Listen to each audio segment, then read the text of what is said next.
Most people do not stay broke because they are lazy. They stay broke because they misunderstand the order in which money is built. They think the first step is to find the perfect opportunity. They think the first step is to feel motivated. They think the first step is to quit the job, announce a dream, chase a passion, or wait for a cleaner season of life. I do not believe any of that. If I were young today, with no fortune behind me, no Berkshire Hathaway, no reputation, and no cushion, except my own willingness to work, I would not begin with a dream. I would begin with a decision, and the decision would be very plain. For 1 year, I would stop living like a tourist in my own future. I would stop pretending life is a buffet where I can taste a little of everything and somehow still build something serious. I would choose one financial target so clearly that it becomes the organizing principle of the year. Most people never do this. They say they want more money, but they do not define what more means, when it must happen, or what has to be sacrificed to make room for it. They want change with no subtraction. That is fantasy. A person who wants to build real income quickly has to do something emotionally difficult before he does anything financially impressive. He has to put almost everything else second. That is the part people do not like. They want a plan that allows the old life to stay fully intact while the new life is somehow built in the spare corners. They want to keep every convenience, every distraction, every social habit, every entertainment ritual, every emotional indulgence, and then bolt wealth on top like some decorative upgrade number. That is not how serious things get built. Serious things are built in seasons of concentration. When I say concentration, I do not mean misery. I mean hierarchy. The ability to look at your calendar, your spending, your evenings, your weekends, your attention, and your energy, then say this clearly matters more than all the rest for now. If I were starting over, I would cut my life down to wartime simplicity.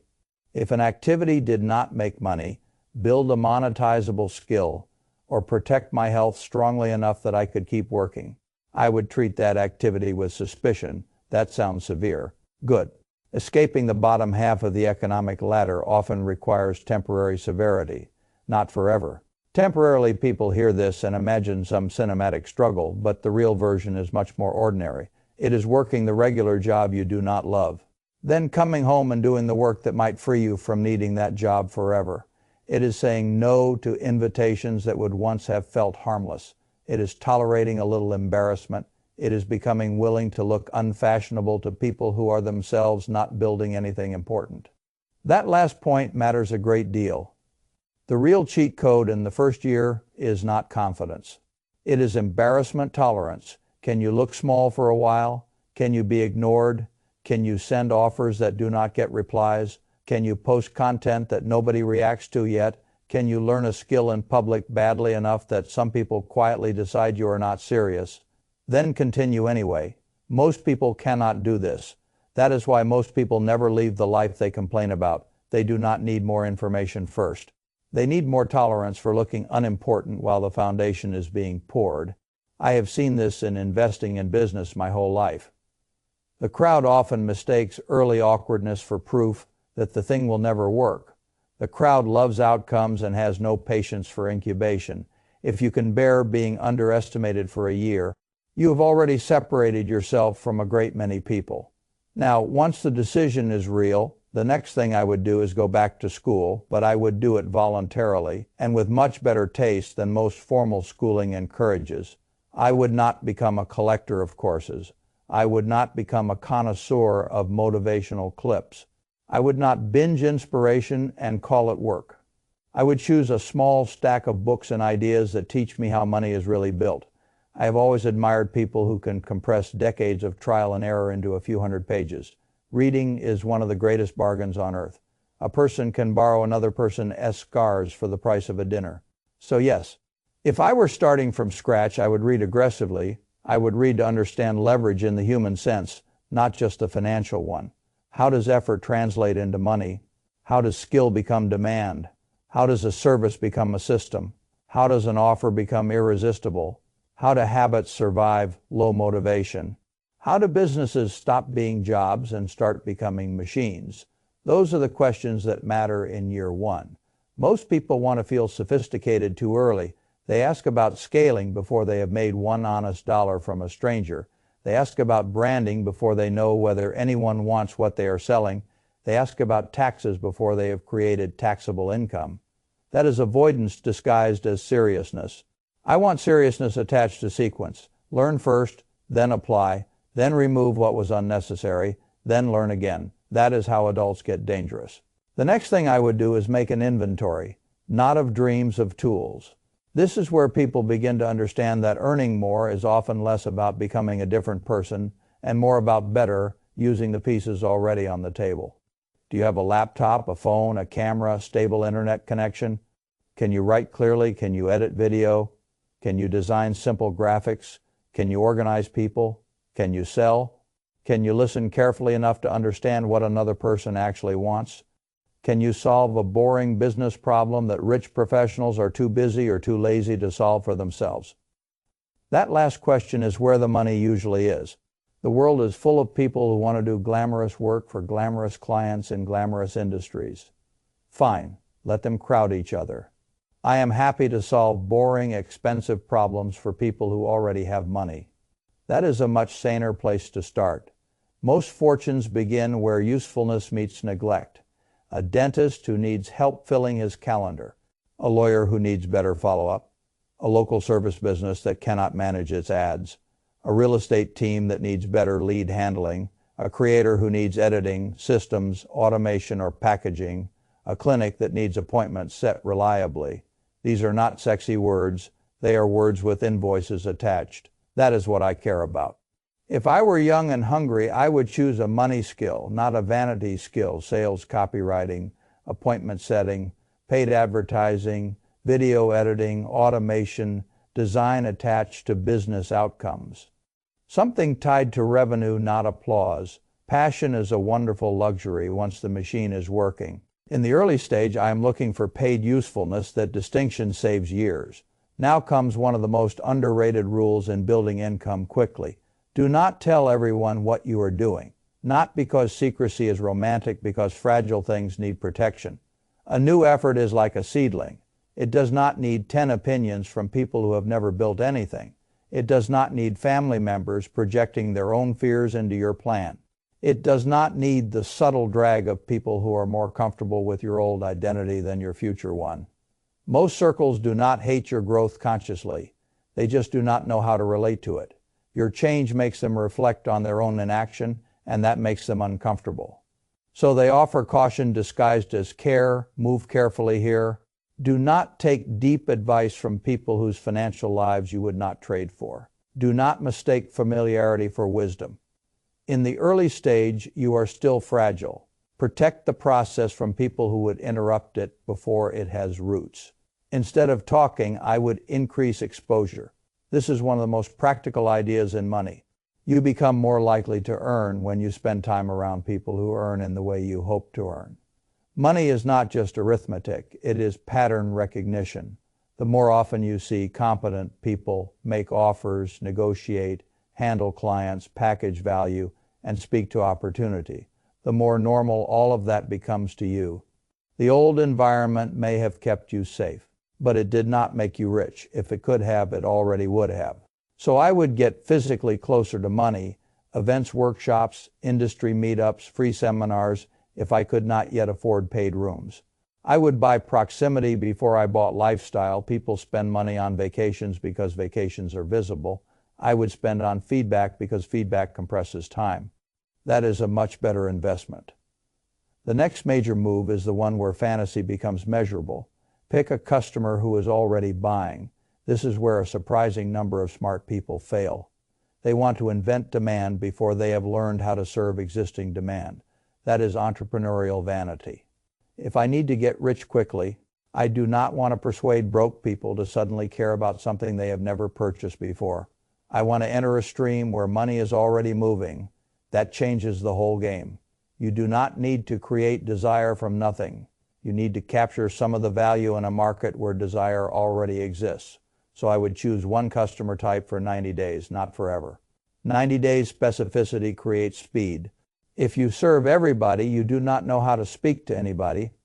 If you serve one kind of buyer, Your offer sharpens, your language sharpens, your examples sharpen, your confidence sharpens. The simplest useful structure is this: I help this kind of customer get this measurable result in this time frame without this pain. That is enough to begin, not a logo, not a deck, not a 6-page mission statement, just a clean sentence with money attached. The next step is what separates dabblers from builders. Get a stranger to pay you. That first payment matters more than many people realize. Friends and family can flatter you or pity you. A stranger gives you something much more valuable: truth. If someone who does not know you reaches for a card, sends a transfer, signs an agreement, or books a slot, then your idea has crossed the line from private hope into public value. That is a very important crossing in my own life. I have always trusted the market test more than the self-esteem test.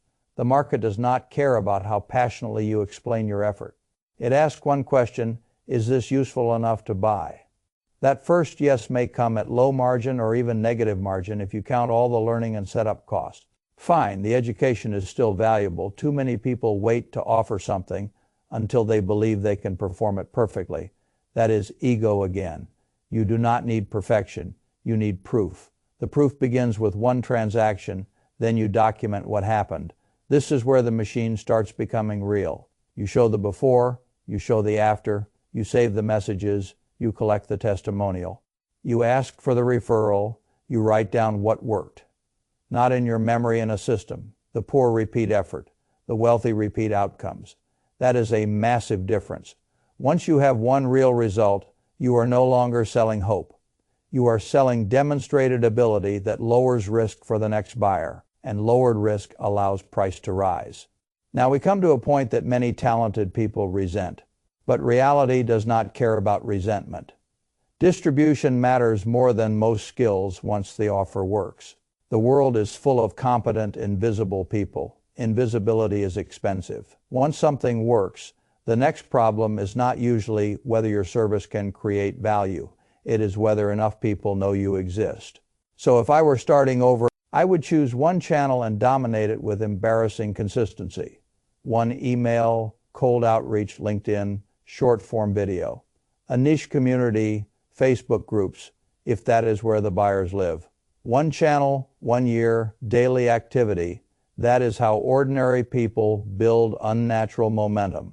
Not by dabbling across 8 platforms and calling it omnipresence. By becoming impossible to miss in one place. Most people lose because they switch channels before they have earned the right. To conclude, the first one is dead. They are not patient enough to let familiarity compound. Repetition is a form of trust. The market begins believing in you partly because it keeps seeing you alive and useful. That is why I value consistency so much in markets. And in business, consistency tells the world you are not a tourist. Now, if you do this correctly, a good problem appears. You have more work than you can comfortably do yourself.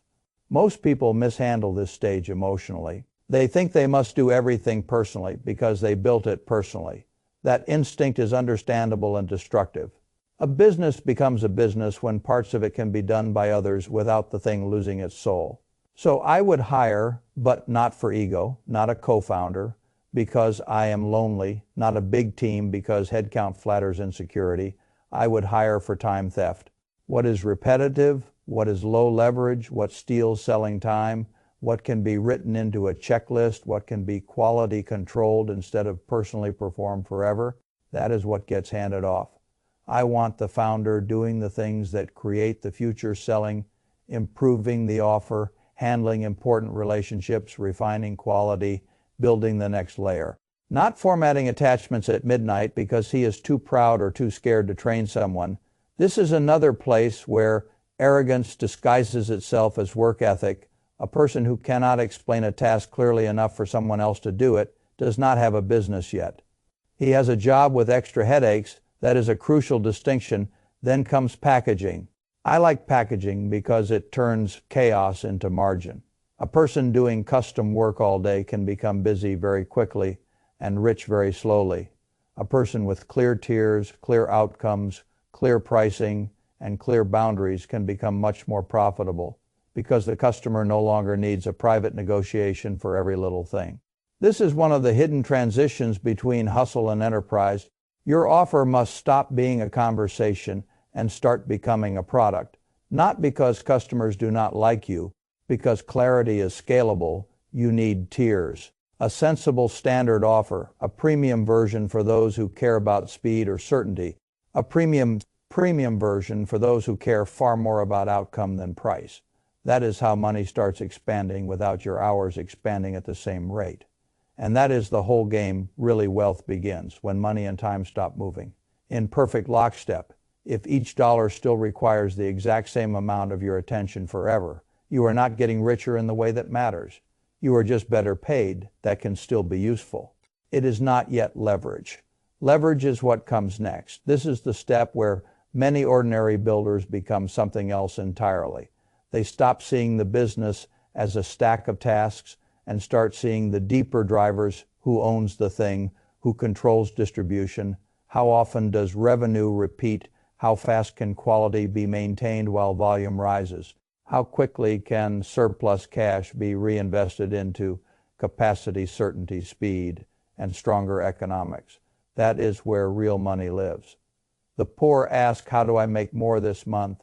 The rich ask, where is the value created and who owns that machine? That question is everything, because ownership is the multiplier. I do not care if a person is brilliant at delivery if he does not understand ownership. A great worker without ownership can still remain trapped. An owner of even a modest machine that compounds and repeats has crossed into a different category of life. That is where I want you, not overworked and proud, leveraged and calm. This is also why I believe so strongly in reinvestment during the early scaling years. Revenue is not income just because it passed through your account. That is another beginner mistake. The first dollars a business earns are oxygen. They should buy tools, systems, quality, speed, better fulfillment, legal protection, cleaner contracts, automation, a better operator, specific education that fixes the next bottleneck. Not a reward car, not a lifestyle upgrade designed to tell your old friends you made it. You are not there yet. A business in year 1 or 2 is still fighting for survival. Pulling too much cash out too early is one of the most reliable ways to stunt what could have become a very serious machine. The public loves revenue because revenue sounds important. I like retained strength. Retained strength is what gets you to the stage where the machine is working, even when you are not personally carrying every brick. This is where another truth becomes important. There are levels to money. The first level is selling your labor. The second is selling a result. The third is owning a system that delivers results with less direct dependence on your moment-to-moment labor. Most people never cross the first bridge. That is why they stay poor in the structural sense no matter how much they make in a good month. They are still the whole engine. If they stop, the money stops. I do not want that for you. I want you to build something that survives your day off, then survives your bad week, then survives your illness, then survives the period when your energy is elsewhere. That is what makes a business real. Finally, we come to scale. Scale is not a mood, it is math. That is where serious adults begin behaving differently from amateurs. Amateurs keep looking for a fresh idea every time growth slows. Adults look for the top 20% of actions, creating 80% of the result. Then pour force into those actions. Do not become one of those people who keeps upgrading ideas when you have not yet exhausted execution. That is vanity again. A great many fortunes were built not by genius innovation every month, but by doing more of what already worked, while everyone else got bored and wandered off. Boredom is expensive. Repetition, when attached to the right machine, is worth a lot of money. If the business is constrained by demand, push distribution. If it is constrained by fulfillment, strengthen systems and capacity. If the economics are weak, improve packaging and pricing. If the offer is weak, improve the result. This is not art at that point, it is engineering, and I like engineering much more than romantic entrepreneurship. The world glorifies the visionary and ignores the operator. I have made a great deal of money by admiring operators. Now, before I finish, let me speak honestly about time, because this is where many people deceive themselves. They hear a title about getting rich in 1 year and they stop listening like adults. Can you make meaningful money in a year? Yes. Can you build proof, a customer base, a skill, a repeatable offer, and maybe even your first $10,000 month in a year? Yes. Can you become stable, seasoned, trusted, and meaningfully wealthy in 1 year? Usually no. The timeline is always longer than the headline and shorter than the excuses. That is the truth. A year can change the slope. 3 years can make you dangerous. 7 years can make outsiders think you appeared suddenly. 10 years can make the thing solid. People call that discouraging. I call it merciful, because time will pass anyway. The person who refuses to start because 10 years sounds too long is making the most expensive decision of all. He is choosing the same life plus 10 years. The person who starts is at least moving that matters. I have spent my life watching people confuse speed with seriousness. The serious people are often the patient ones. They choose a direction, they protect their energy, they learn the right skills, they get paid by strangers, they document proof, they build one channel, they hire carefully, they package the offer, they reinvest, they pursue ownership, they scale through repetition. Then, years later, the world calls them lucky. Number they were just there long enough for the machine to become visible. That is what I would do if I were starting over. Not because it sounds glamorous, because it works. And I have always preferred what works to what merely sounds exciting for a weekend. If you can live 1 year with unusual seriousness, you may buy yourself an entirely different decade. That is a wonderful trade. Very few people make it. That is exactly why it is worth making. FNT Theta Theta 5 to 53, TXT Cat FNT Theta Theta Theta 5 to 53, YouTube TXT EOF.